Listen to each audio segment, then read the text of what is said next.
लेकिन अब इंपॉर्टेंट है क्योंकि एक्सपायरी का दिन है, तो सेकंड हाफ का सेशन कैसा पैन आउट होगा।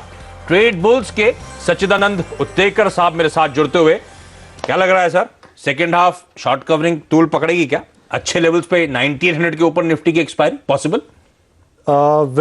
जिस तरीके से अभी तक मूवमेंट हुई है, जिस तरीके से कल का जो पैटर्न बना है, इनफैक्ट माराबजू इसे बोलते हैं, और ये पर्टिकुलर पैटर्न माराबजू ये पर्टिकुलर पैटर्न है। जनरली ये कंटिन्यूएशन पैटर्न है, बट अगर ये सपोर्ट के आसपास आ जाता है तो इसके इंप्लीकेशंस थोड़े से चेंज हो जाते हैं। तो जिस तरीके से इस पर्टिकुलर सपोर्ट के आसपास इसकी डेवलपमेंट हुई है, जिस तरीके से ग्लोबल संकेत है और जिस तरीके से आज की ओपनिंग हुई है, आई थिंक यहाँ से एक स्ट्रॉन्ग केस सिनारियो है जहां पर निफ्टी 9750 के ऊपर ही क्लोजिंग दे सकता है। तो 9750 9780 ये पर्टिकुलर प्रोबेबल लेवल्स हम देख रहे हैं, at least from today's perspective. But I think overall अगर हम थोड़ा लंबा अर्जा देखें तो जिस तरीके से ये पर्टिकुलर करेक्शन पैन आउट हुआ है, तो ये पर्टिकुलर पैटर्न इंडिकेट कर रहा है कि यहाँ पर एक सेलिंग क्लाइमैक्स बन चुका है। तो यहाँ से क्लाइमैक्स मतलब अब सेलिंग प्रेशर खत्म हो गया, लगभग खत्म हो गया है। तो यहाँ से एक स्ट्रॉन्ग केस सिनारियो हो सकता है, यहाँ से एक अच्छा रिबाउंड वापस आ सकता है मार्केट में, और एक अच्छा लेवल है जहां पर वापस बाइंग सेंटिमेंट काफी स्ट्रॉन्ग हो सकता है। एक अच्छी अपॉर्चुनिटी है, लॉन्ग पोजीशंस अभी वापस बनाने चाहिए मार्केट में। अरे वाह, तो स्क्रीन अब शायद बेहतर नजर आए, आज ही के लिए नहीं, और आज 9750 के ऊपर तो एक्सपायरी होने वाली है। तो अगर एक डर था मेरे जहन में कि सेकंड हाफ में और एक सीरियस अनवाइंडिंग का प्रेशर और फिर झटका लगेगा, शायद उसकी लाइक्लीहुड कम है। 9750 के ऊपर एक्सपायरी होगी और शायद सेलिंग भी अपने क्लाइमेक्स पे पहुंच चुकी है, यानी कि शायद अब यहां से ज्यादा बिकवाली का दबाव हावी ना हो। ये शायद अब खरीदारी करने के मौके हैं। लेकिन चलिए, बजिंग स्टॉक्स पे मैं करूंगा फोकस, और एक एक करके वो स्टॉक्स आपकी स्क्रीन पर आएंगे। और सबसे इंपॉर्टेंट तो आज डॉक्टर रेड्डीज लेबोरेटरीज, निफ्टी का टॉप गेनर, 4.5% का उछाल, अच्छी खबरों के दम पर और रिसेंट प्रेशर के बाद हम देख रहे हैं इस तरह का शार्प मूव। क्या करना चाहिए sir? Well definitely long positions यहाँ पर बनानी चाहिए। इनफैक्ट अगर फ्रेश लॉन्ग पोजीशंस बनाने हैं तो यहाँ पर एक अच्छा मौका है। इनफैक्ट जिस तरीके से अभी तक high top high bottoms daily structure पे देखे गए, आई थिंक यहाँ से 2600 तक की मूवमेंट स्टॉक में आ सकती है। एक अच्छा सपोर्ट बना है 2300 के आसपास, एंड एक रिवर्सल पैटर्न वापस इस सपोर्ट को रिआइट्रेट कर रहा है। तो एक स्ट्रॉन्ग के सिनारियो है, यहाँ से लगभग और 200 पॉइंट का उछाल यहाँ से मिल सकता है। तो डेफिनेटली लॉन्ग पोजीशंस बनानी चाहिए इसमें। अच्छा, डॉक्टर रेड्डीज खरीदारी करने के मौके ढूंढे, 200 पॉइंट तक का उछाल यहां पे नजर आएगा। डॉक्टर रेड्डीज के अलावा एक पैक जो एक्टिव है आज, वो है लार्ज कैप सीमेंट स्टॉक्स का। तो एसीसी अंबुजा में आप देखिए 2.5 से 4% का उछाल इन दोनों स्टॉक्स में। इसलिए उसमें चाहे तो आप अल्ट्राटेक को भी जोड़ सकते हैं, वो भी 1.5-2% की मजबूती के साथ ट्रेड कर रहा है। लेकिन सर, ये तीनों स्टॉक्स जिनकी मैंने बात करी, कोई किसी में कुछ श्योर शॉट कॉल बन रहा है क्या? मूड क्या है? जिस तरीके से एसीसी में लगातार सेलिंग प्रेशर बन रहा था 1850 के लेवल से 1600 तक का, इनफैक्ट अभी 200 डे मूविंग एवरेज के आसपास स्टॉक प्लेस्ड है, प्लस एक इंटरमीडिएट सपोर्ट जो है उसका अराउंड 1580 के आसपास, उसको वो लेवल टेस्ट हो चुका है। तो आई थिंक यहाँ से एक अच्छा बाउंस बैक यहाँ से आ सकता है। 1740 तक के भी लेवल्स इस बाउंस बैक में देखे जा सकते हैं। तो आई थिंक एसीसी एक बेटर पिक होगा at this point of time. Okay, तो सीमेंट दिग्गजों की मैंने बात करी, एसीसी ज्यादा पसंद आता है चार्ट्स पे खरीदारी करने के मौके, 1740 तक के टारगेट्स के लिए। अच्छा, कुछ स्टॉक्स जो वायदा से बैन के बाहर निकले थे, आज उनमें आज अच्छी मजबूती है। उसमें इंडो काउंट तो खैर पैक को लीड कर रहा है, 6-7% की मजबूती थी जब मैंने लास्ट चेक करा था, आपकी स्क्रीन पर आएगा। इसके अलावा रिलायंस कैपिटल, बीएमएल, जो बाहर निकले अच्छी मजबूती। इंडो काउंट तो अब खैर 8% का उछाल दिखाता हुआ। इस पैक में सर कुछ पसंद आता है या कोई ट्रेड बनता है? वेल अभी तक जिस तरीके से पुलबैक्स मिले हैं, आई थिंक थोड़ा सा अवॉइड करना चाहिए, थोड़ा वेट करना चाहिए, थोड़ी सी स्टेबिलिटी आने दीजिए, नए पोजीशंस यहाँ पे बनने दीजिए, एंड देन प्रॉब्ली एक बार रिव्यू करना। तीनों के लिए ना? यस, तो तीनों अवॉइड करने चाहिए। अच्छा, एक और इंटरेस्टिंग स्टॉक है, वो है यूनाइटेड ब्रेवरीज का। वो स्टॉक भी आपकी स्क्रीन पर आना चाहिए। अच्छी खासी मजबूती के साथ आज कामकाज होता हुआ, हालांकि फंडामेंटली कोई लॉजिक या रीजन समझ में नहीं आया है मुझे। एक हो सकता है कल नवरात्रि खत्म हो रहे हैं, वीकेंड लंबा आने वाला है, तो कंजम्पशन पिकअप होगा। क्या करना चाहिए सच्चिदानंद?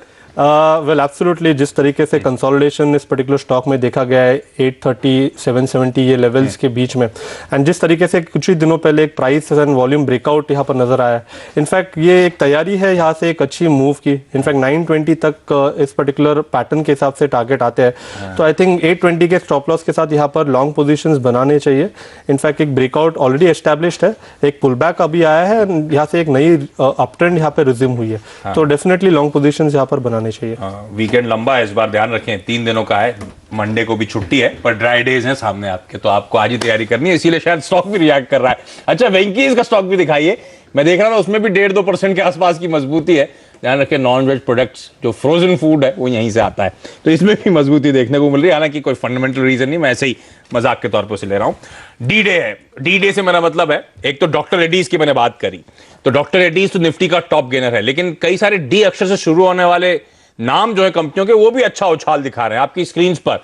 डिश टीवी, दिवीज लैब ध्यान रखें अपने हाई से अब तगड़ा करेक्शन दिखा रहा है। कल बहुत तगड़ी पिटाई हुई थी, उसके बाद लग रहा था आज एक रिबाउंड का दिन है, लेकिन अब ऊपरी से ठंडा पड़ रहा है, तो सचिन इस पे तो खासतौर पे आपसे कॉल लूंगा ही लूंगा। और उसके अलावा एक और स्टॉक डाबर भी मजबूती के साथ आज कामकाज कर रहा है, तो इनमें कुछ पसंद आता है। और मुझे खासतौर पर दिवीज लैब चार्ट पे कैसा लग रहा है?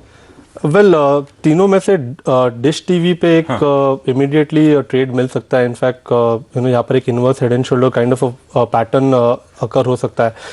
77, 7650 एक डिसेंट सा लेवल है, 74 का स्टॉप लॉस लगा देना चाहिए। एंड ये पर्टिकुलर मूव अगर पैन आउट होती है तो 82 तक की मूव मिल सकती है। तो फ्रेश लॉन्ग पोजीशंस बनाने के लिए आई थिंक डिश टीवी एक आइडियल स्टॉक है। डीवीज लैब की बात करें तो हाल ही में थोड़ा सा प्रेशर देखा गया है स्टॉक में। इनफैक्ट एक अच्छा रिबाउंड देखा गया था अराउंड 600 लेवल्स के बाद, बट वहां से फर्स्ट टाइम यहाँ पर एक करेक्शन दिख रहा है। तो आई थिंक थोड़ा सा स्टेबल हो सकता है स्टॉक, अराउंड 800 के आसपास स्टेबल हो सकता है, बट यहाँ से कंसोलिडेशन की व्यू या राय होगी। इनफैक्ट 940 एक नियर टर्म रेजिस्टेंस होगा स्टॉक के लिए, बट लोअर लेवल्स हो गया अराउंड 800 तक। तो आई थिंक 800 के लेवल्स के लिए वेट करना चाहिए, इमीडिएटली लॉन्ग पोजीशंस यहाँ पर बनानी नहीं चाहिए। ओके, तो डिश टीवी पसंद आता है, उसमें फ्रेश लॉन्ग क्रिएट किए जा सकते हैं, अदरवाइज बाकी स्टॉक्स को अवॉइड करें। अच्छा, एक स्टॉक जो वायदा का आज का टॉप लूजर है और खबरों की वजह से प्रेशर देखने को मिल रहा है, वो है ऑयल इंडिया। आज वायदा में 2.5-3% का दबाव है, कैश मार्केट का प्रेशर आपकी स्क्रीन पर आएगा। वजह यह है कि रिपोर्ट सजेस्ट कर रही है कि सरकार जो इन लोगों की operational oil and gas blocks हैं उनमें प्राइवेट कंपनीज को अप टू 60% स्टेक बेच सकती है, ताकि ये कंपनीज कैश सफिशिएंट हो आगे oil and gas exploration activities और करने के लिए।